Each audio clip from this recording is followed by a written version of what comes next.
May schedule ako sa clinic at kinailangan kong isama si Jace dahil walang magbabantay sa kanya. Hi mga Marikoy, eto na nga pala yung update sa katawan ko at mga pinapagawa ko sa scalp clinic. Anyway, pagkagising ko, medyo na-stress ako kasi nakaschedule ako sa clinic tapos wala si Ate Christine at wala si Daddy Tano. Kaso kasi si Daddy Tano ng mga pa-orders tapos si Ate Christine naman ay naka-day off. Kaya na-stress ako kasi walang magbabantay kay Jace kaya kailangan ko siyang isama. Umaya pa nga siya sa akin mga Marikoy, nagpalagay siya ng lipstick. Ito nga pala yung kauna-unahang beses na magpa-pamper time ako kasama siya. Nakakabahan ako, baka mag-meltdown siya or umiyak siya or manggulo siya sa clinic. Kaya habang maaga pa, nag-ready na kami tapos in-inform ko siya bago umalis sa mga gagawin namin. Kung saan kami pupunta at kung sino yung mga mamimit niya. Okay naman siya mga Marikoy at nagpagawa siya sa akin ng dede. Dede pa rin yung tawag niya dito kahit na nakalagay na sa tumbler. Kauwi nga pala namin galing Japan mga Marikoy, pinractice ko na siya na dito na uminom ng milk. At ayan, sanay na siya, hindi na hinahanap yung mga bote niya na Michupon. Kung umiinom nga pala ng milk si Jace, naalala ko na hindi pa ako umiinom ng Shepu Apo at nagtitake ng Beauty White Capsule. Mga hindi po nakakaalam, lagpas 2 years ko nang iniinom ang Shepu Apo. At masasabi ko talaga na sobrang laki nang naitulong nito sa pagbabawas ko ng timbang. Mula ininom ko kasi ito, nawala yung pagka-bloated ko. Kasi nga kapag iniinom ko ito, napupups na ako araw-araw. Tapos nakatulong din ito sa pag-glow ng skin ko. At paalala lang mga Marikoy, wag lang umasa dito kasi kailangan mo din ng disiplina sa sarili. At yun nga yung ginawa ko last year kasabay ng pagsishepu apo ko at Beauty White Capsule, nabawasan ako ng 15 kilos. Anyway, pagkatapos ko nga pala makapag-ayos, umalis na kami ni Jace. Nakakabahan ako mga Marikoy, in the same time na-excite din ako. Kasi parang ganito lang kami dati ni Jace, kami lang laging dalawa yung magkasama at umaalis. Nire-ready ko nga din pala yung sarili ko sa mga pwedeng mangyari. Pero alam nyo ba, pababa pa lang kami ng sasakyan, nakikita ko na magiging okay itong si Jace. Tatandaan na tower din siya sa mga sinabi ko sa kanya. Where's Tita Celine?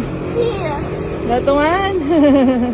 Si Doc Celine nga pala yung pupuntahan namin at hindi ko sinabi kay Jace na tawagin siyang doktor. Kasi mga Marikoy, baka matakot siya kapag kasi doktor at hospital yung usapan, natatakot itong si Jace. Nakakatuwa nga kasi meron na ding clinic si Doc Celine sa Avatar World niya. Wow!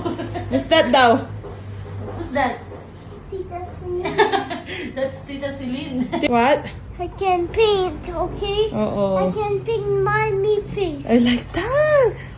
Ipipaint niya daw yung face ko. Ang pagkakaintindi niya sa facial, mga Mariko, yung nilalagay sa akin ay pang paint. Kaka-open pa lang nga pala nila at wala pa si Doc Celine kaya naghintay muna kami dito ng ilang minuto. Habang naghintay nga kami, nagbanding na muna kami ni Jace at ayan nga yung ginagawa naming dalawa. Sabi ko sa kanya, ang pagpasok niya pa lang dito na walang iyak-iyak, sobrang proud ko na sa kanya. Usually kasi mga Marikoy, kapag mga bagong pangyayari at mga bagong pinupuntahan namin, natatakot talaga itong si Jace. Kung wala pa nga pala si Doc, nagsabi na yung staff nila dito na kailangan ko na daw pumasok para matimbangan ako. Ditong si Jace, napapayag namin siyang pumasok at umupo pa nga siya dito at pinaganyan niya pa nga yung upuan kay ate. Ito pa lang, naluluha na ako kasi nakakaintindi na itong si Jace at mas naluha ako kasi 65 kilos na lang ako ngayon. Tapos sinukatan din yung mga braso ko at buong part ng katawan ko mga Marikoy at halos lumit yung sukat. Tine-expect ko na mga Marikoy na kapag pumayat ako, mababawasan din yung dibdib ko at nabawasan nga ng konti. Pero ang mas kinatuwa ko, nabawasan ako ng 2 inches dito sa may tiyan. At madami nga nagsasabi sa inyo na dahil daw sa ini-inject sa akin, kaya ako nabawasan ng timbang. Tatawa na lang ako mga Marikoy kasi 1 taon na yung journey ko ng pagbawas ng timbang. At ngayong January pa lang ako pumunta dito kay Doc Celine Scalp Clinic. Halos 1 buwan pa lang ako dito at ang dami ko pang session na hindi napuntahan dahil nga nag-Japan kami. Aaminin ko sa inyo na na-injectan nila ako ng 2 beses. Pinastop ko bago kami mag-Japan kasi gusto ko ma-enjoy yung pagkain sa Japan. Food pa doon, kaya ko naman kahit wala yun. Hindi ko kasi alam na kasama yun sa slimming program nila Doc Celine. Kaya anong gagawin niya na sa akin, mga Marikoy, nahiya na ako na tumanggi. Food pa doon, mga Marikoy, madami pa silang ginagawa sa akin gamit ang mga machine. Sobrang laking tulong sa akin kasi nahihirapan akong tanggalin yung mga unwanted parts ko. Na natitigil ako sa pag-gym, mga Marikoy, dahil nga nag-travel kami tapos napaka-busy namin ngayon. Anyway, habang nakasala nga ako dyan, biglang may pumasok pumasok na napaka-cute na bata. Jace nga yan na nainip na at gusto niya akong makita. Pasok niya, umupo lang siya dyan, tapos tinignan niya lang yung ginagawa nila sa akin at lumabas na din siya ulit. Kaya pala siya lumabas para kunin yung iPad niya. Pumasok siya ulit pagkakuha. Sobrang na-appreciate ko din si Doc Celine dyan kasi binabantayan niya talaga si Jace. At ayan na po, pagpasok ulit ni Jace, nag-a-assist na siya kay ate. Tinentertain niya pa nga kami, mga Marikoy, ganyan nga yung ginagawa niyang sayaw.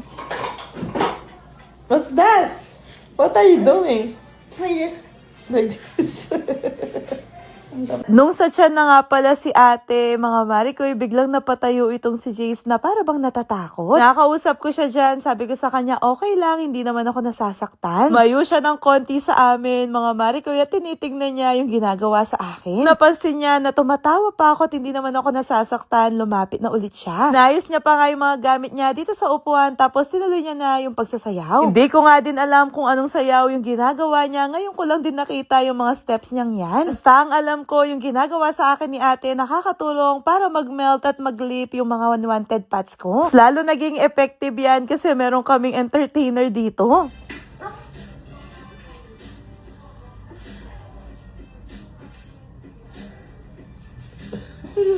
naman, Myla.